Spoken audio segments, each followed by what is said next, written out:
Welcome back, everyone, to our channel. I'm Nikki, And I'm John. and this is Nikki and John. Today, we're going to be talking about Blow, 2001, written by Bruce Porter, David McKenna, Nick Cavett, directed by Ted Demme. This film stars Johnny Depp, Penelope Cruz, Franca Potente, Paul Rubens, Ray Liotta, and Rachel Griffiths. I love that story. This takes you from 1955 through 1994, following the life of George Young, who gets in deep with cocaine dealings and the Mexican Colombian cartel. Whole big story. I gotta say, one of the best movies that I've seen, like based on a true event, probably the closest to the actual true events than most other movies where they like to, emphasize things and stuff. I don't feel like they had to do that in this case. I feel like this story was crazy enough from the beginning that they didn't have to like bulk it up to make it more intense. Yeah.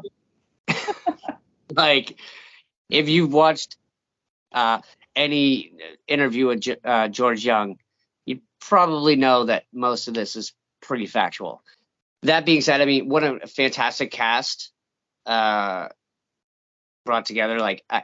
It is a fact, but I didn't really write it down as a fun fact. But like Ray Liotta playing Johnny Depp's father was actually only 8 years older than Johnny Depp.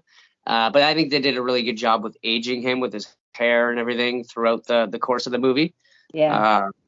I think they did a really good job with that.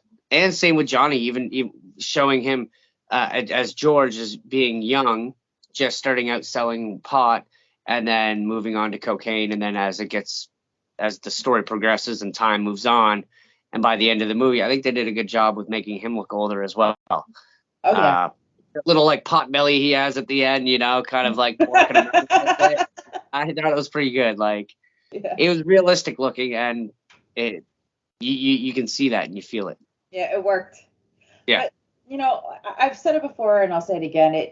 It's the makeup and everything is a good start and it's a big part of it, but the actor really brings it to life. Yeah. I mean, you have Johnny Depp, so that's like a no-brainer. Right. Okay. There's a lot of things that I really liked in this film. One solely was the VW bus that they take in the beginning of the movie. I have such an appeal to those. I don't know. I just really like them, and they're very hippie, and I just want to take one day and take it across the United States, but we'll see. The score, especially when Barbara dies, the score in this film is very, very deep, and it holds a lot of emotion, and it's very heavy. There's that word again, heavy. Why are things so heavy in the future? Is there a problem with the Earth's gravitational pull?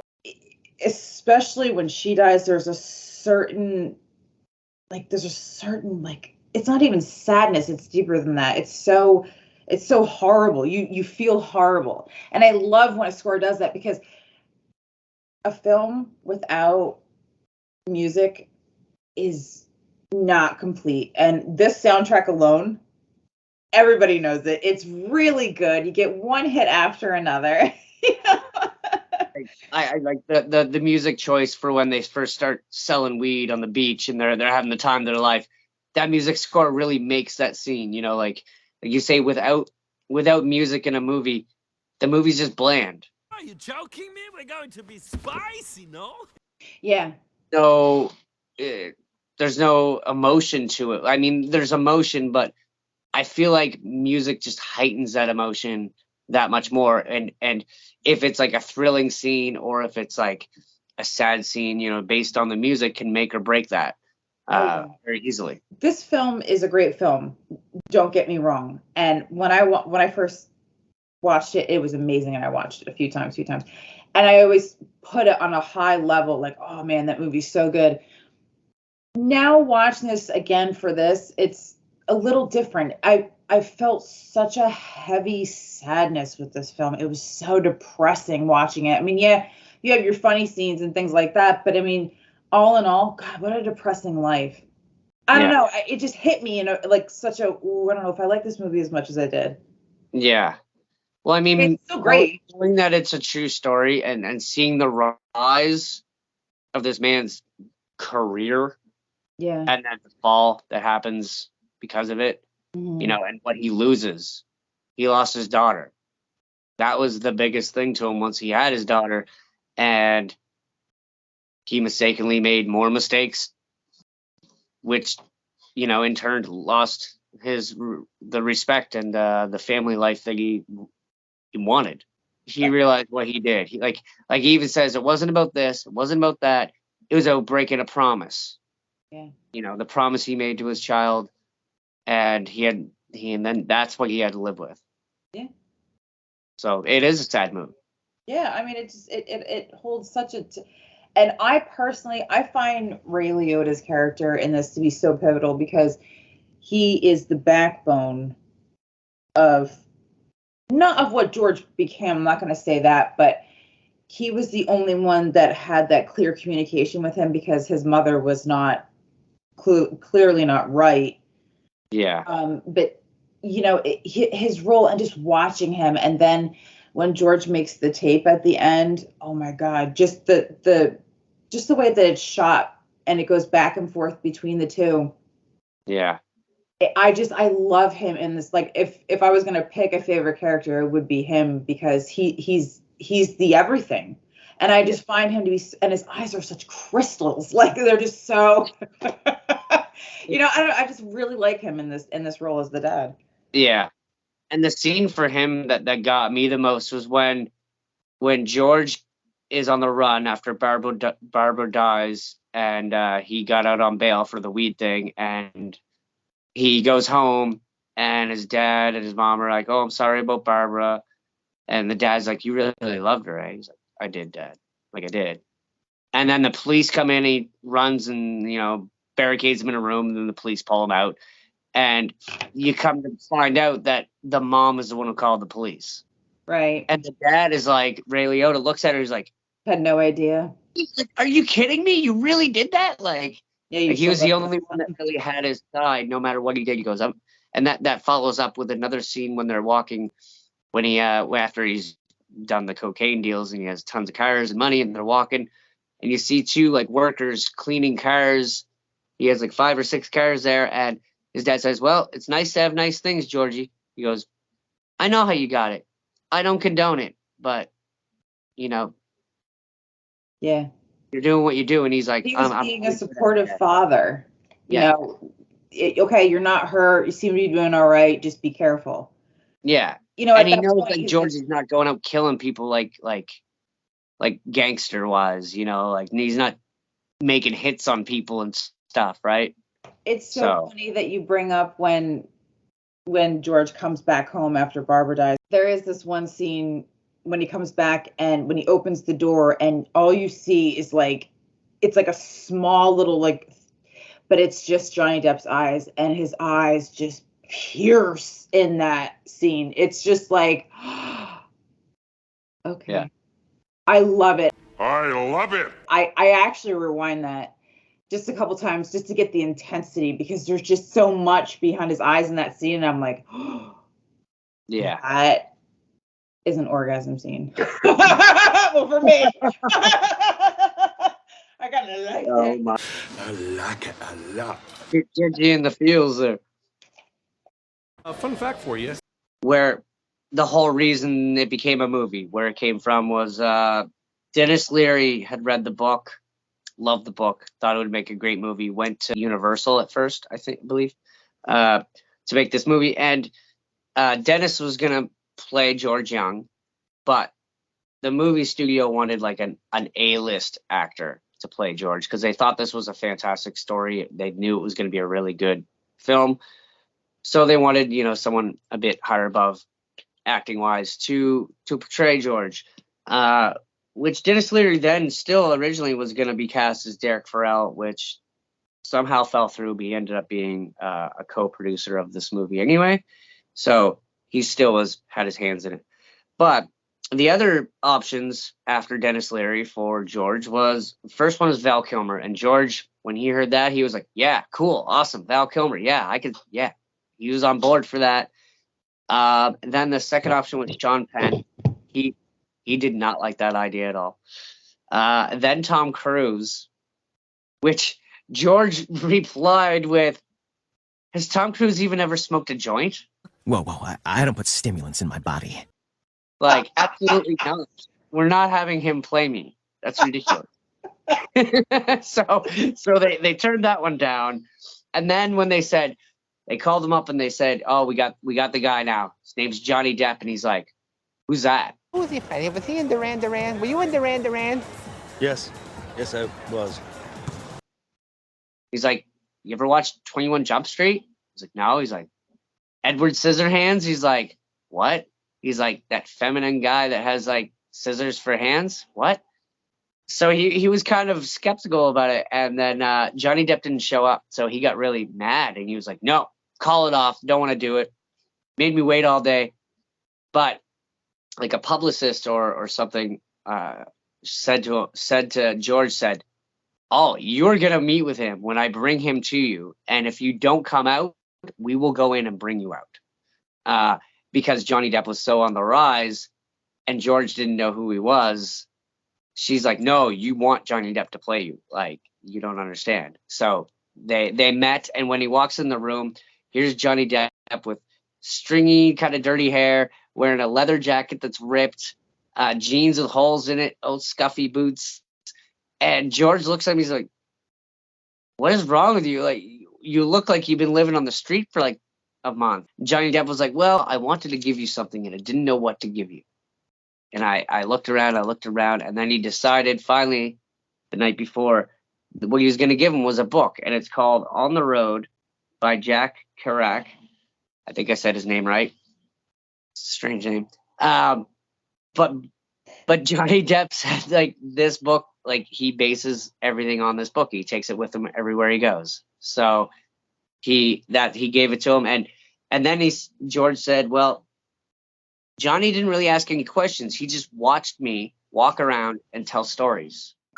And that's how Johnny just kind of got his mannerisms. Didn't ask him questions. He just listened to him and watched him. A lot of Johnny Depp's lines were improvised. After, having interviews with George and seeing how he spoke and how he told stories. So quite a bit of it was improvised.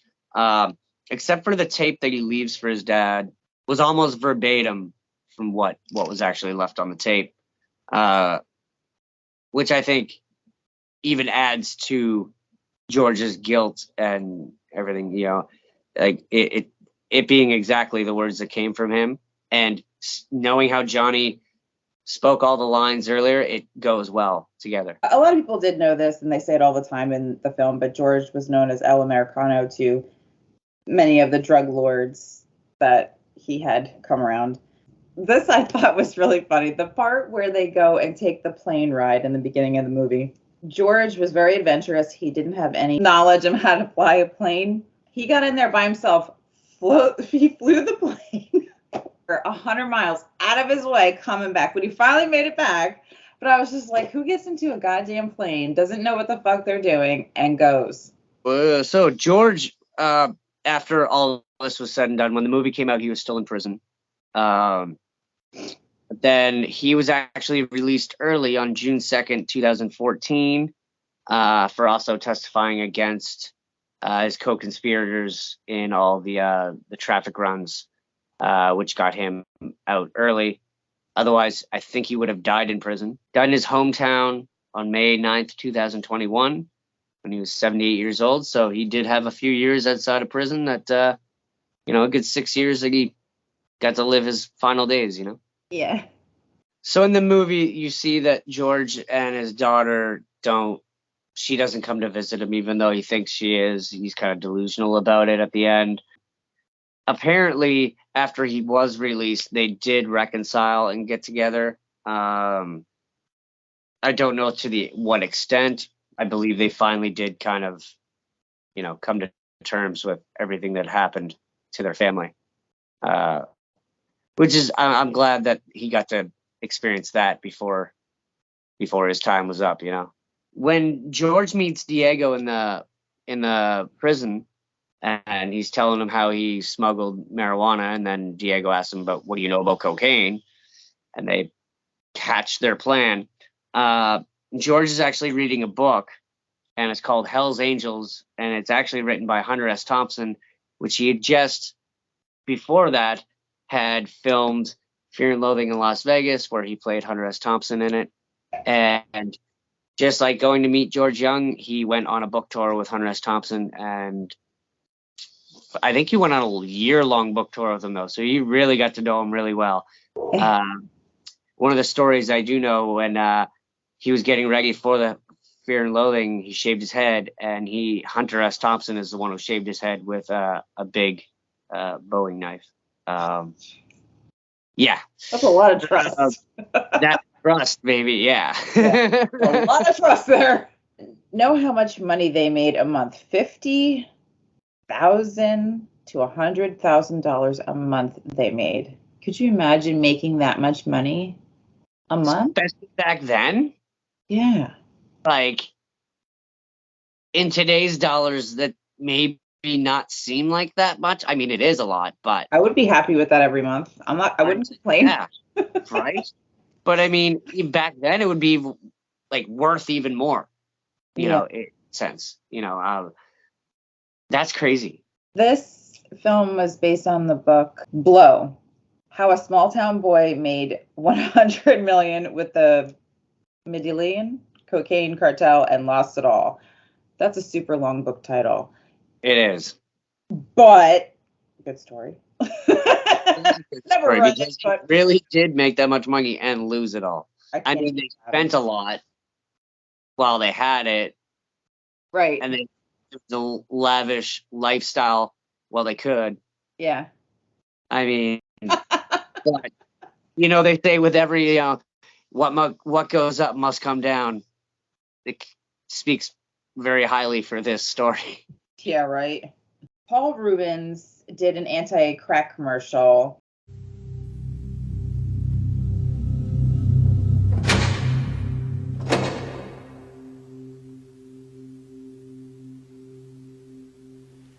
This is crack, rock cocaine. It isn't glamorous or cool or kid stuff. It's the most addictive kind of cocaine, and it can kill you. What's really bad is nobody knows how much it takes. So every time you use it, you risk dying. It isn't worth it. Look, everybody wants to be cool, but doing it with crack isn't just wrong. It could be dead wrong.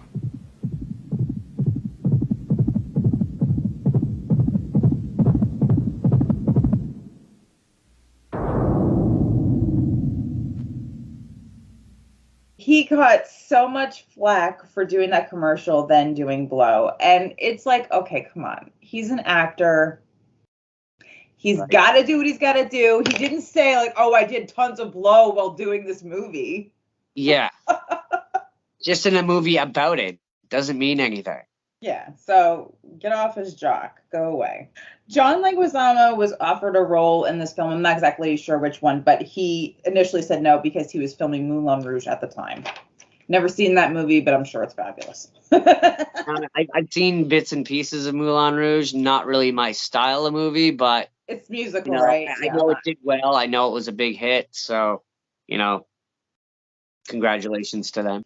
The premiere, like, of all the stars that was there, and Tom Petty is there with his wife Dana, but he's there, and I was like, oh man, I forgot that Tom and Johnny, they did the one video together, Into the Great Wide Open. He was that big star for a while, and they went back and forth and were really good friends off and on. And I was like, wow, God, I love Tom Petty, and I was just like, oh man, Tommy, like. I got asked to do the video. That's when I called Faye, and I said, I'm gonna do this video for Tom Petty, maybe you should come play the fairy godmother. And she became a teenage girl, squealing, oh, Tom Petty. But she was really into it. Oh, yeah. That's just my own personal, with that, but whatever. The scene where Mirtha is yelling at George about money in the apartment. She's like, oh, how are we gonna live? And little Christina's there. That was it was like a whole 360, because that was George when he was younger, when his mom was freaking out, to his father, what are we gonna do for money? You said you did this. And it's so weird how things do repeat itself in that fashion. Ray Liotta and Rachel Griffiths, who play George's mom and dad, they both share the same birthday, December 18th, and I thought that was a cute little fun fact. How fun would that be if they were filming during their birthday and they like had a big birthday thing for both of them? He shoots! He scores!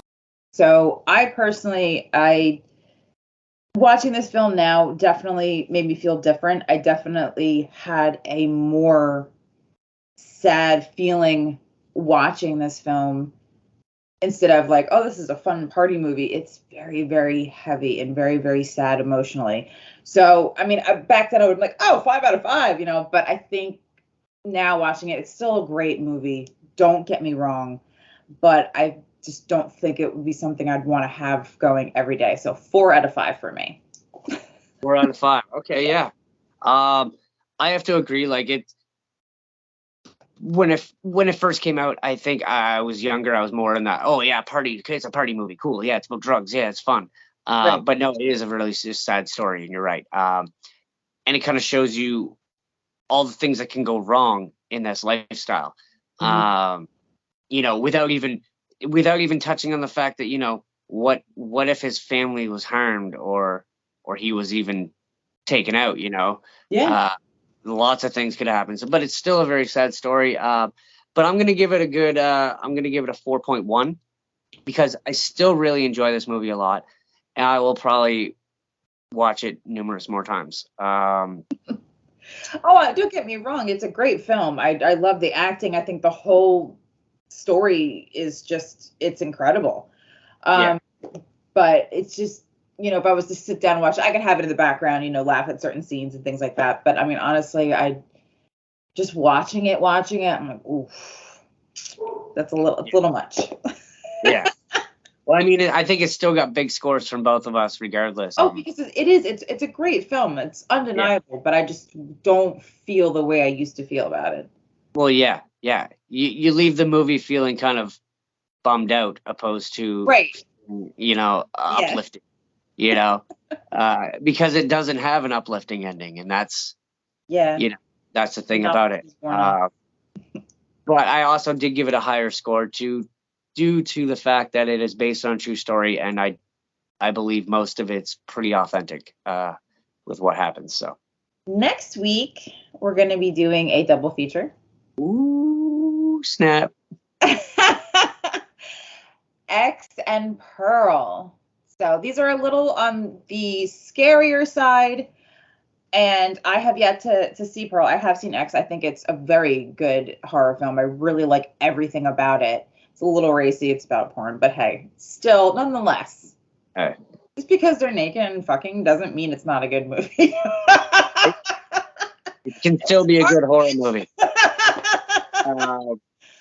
And I haven't seen either of them, so it's going to be really exciting too. Either of them? Oh God, yeah. I like X. It's really good.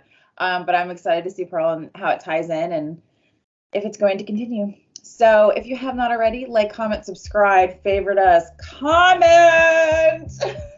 Yeah, and don't forget to hit that notification bell so you can be notified every Monday when we drop our new videos. Mondays at 10. But thank you so much for watching, and see you next week. Bye.